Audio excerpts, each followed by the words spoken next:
एक एक करके नीतीश के वफादारों को लगाया गया किनारे। जो थे कभी नीतीश के ढाल, उनको सीएम आवास में अब एंट्री भी नहीं। नीतीश कुमार के राज्यसभा जाने के पीछे की असली कहानी क्या सुशासन बाबू की अपनी मर्जी है या फिर दिल्ली से आया वो आखिरी फरमान जिसे टालने की हिम्मत अब चाणक्य में भी नहीं बची। अचानक हुए डिमोशन के पीछे की कड़वी सच्चाई 99% लोग नहीं जानते। क्या निशांत कुमार को डिप्टी सीएम की कुर्सी दिलाने के लिए नीतीश कुमार ने कर डाला पूरी पार्टी का सौदा? जो परिवारवाद के खिलाफ राग गाते थे वो होली में रंग कैसे बदल ली?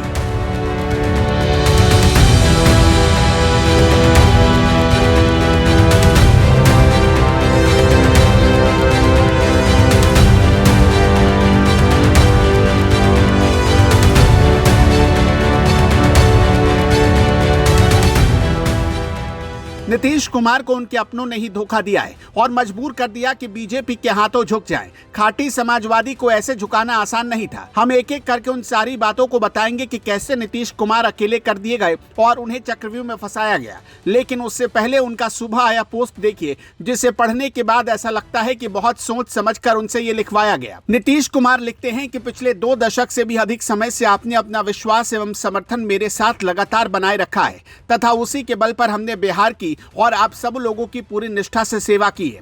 आपके विश्वास और समर्थन की ही ताकत थी कि बिहार आज विकास और सम्मान का नया आयाम प्रस्तुत कर रहा है। इसके लिए पूर्व में भी मैंने आपके प्रति कई बार आभार व्यक्त किया है। नीतीश कुमार आगे लिखते हैं कि मैं आपको पूरी ईमानदारी से विश्वास दिलाना चाहता हूं कि आपके साथ मेरा यह संबंध भविष्य में भी बना रहेगा एवं आपके साथ मिलकर एक विकसित बिहार बनाने का संकल्प पूर्ववत कायम रहेगा। जो नई सरकार बनेगी उसको मेरा पूरा सहयोग एवं मार्गदर्शन रहेगा।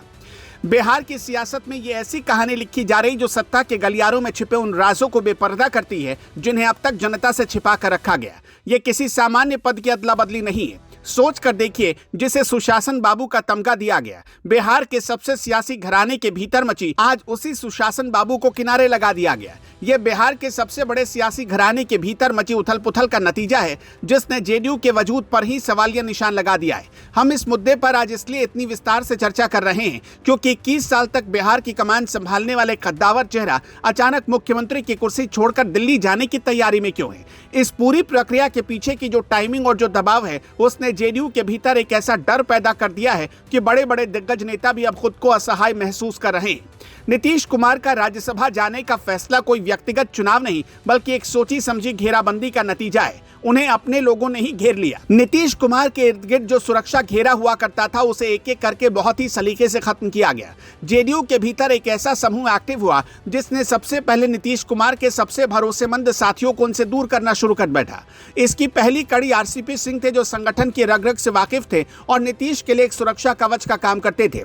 लेकिन उन्हें इस कदर विवादों में उलझाया गया कि वो पार्टी से बाहर हो गए और नीतीश कुमार ने अपना सबसे पुराना और वफादार सिपाही खो दिया। जब आरसीपी सिंह हटे तो नीतीश कुमार प्रशासनिक और सांगठनिक तौर पर पहली बार कमजोर नजर आए और यहीं से उनकी घेराबंदी की दूसरी स्टेज शुरू हुई। अशोक चौधरी जो नीतीश कुमार के लिए एक ढाल की तरह काम करते थे, उनके साथ भी कुछ ऐसा ही हुआ। पिछले साल प्रशांत किशोर द्वारा लगाए गए भ्रष्टाचार के आरोपों को आधार बनाकर नीतीश के दूसरे करीबियों ने उनके कान भरने शुरू कर दिए। नीतीश कुमार को यह समझाया गया कि अशोक चौधरी की वजह से उनकी बेदाग छवि पर आंच आ रही है। धीरे धीरे स्थिति ऐसी बन गई जो अशोक चौधरी कभी मुख्यमंत्री आवास में साये की तरह रहते थे, वो हाशिए पर चले गए। जब नीतीश के पास उनके पुराने और मझे हुए साथी हट गए तो वो पूरी तरह से उस मंडली पर निर्भर हो गए जो पर्दे के पीछे किसी और के लिए काम कर रही थी। आज जेडीयू के भीतर ललन सिंह जैसे कद्दावर नेताओं की स्थिति भी बहुत अजीब हो गई है। ललन सिंह इस बात को बखूबी समझते हैं कि नीतीश कुमार का राज्यसभा जाना जेडीयू के भविष्य के लिए कितना बड़ा खतरा है, लेकिन वो भी इस वक्त कुछ कर पाने की स्थिति में नहीं है। पार्टी के भीतर एक ऐसी असहाय स्थिति पैदा कर दी गई कि सब मजबूर होकर सिर्फ तमाशा देख रहे हैं। नीतीश कुमार के बारे में हमेशा कहा गया कि वो कान के कच्चे हैं और इसी बात का फायदा उन लोगों ने उठाया जो मुख्यमंत्री आवास में डायरेक्ट एंट्री पा चुके थे। आज वहां सिर्फ संजय झा, विजय चौधरी और ललन सिंह जैसे चंद नाम ही बचे हैं, लेकिन इनमें से भी कई चेहरों की वफादारी अब सवालों के घेरे में है। नीतीश कुमार को उनके खास लोगों ने अलग करने के लिए उन्हीं की पुरानी कार्यशैली का इस्तेमाल किया जिसमें वो हर कुछ समय बाद अपने करीबी सलाहकार बदल दिया करते थे।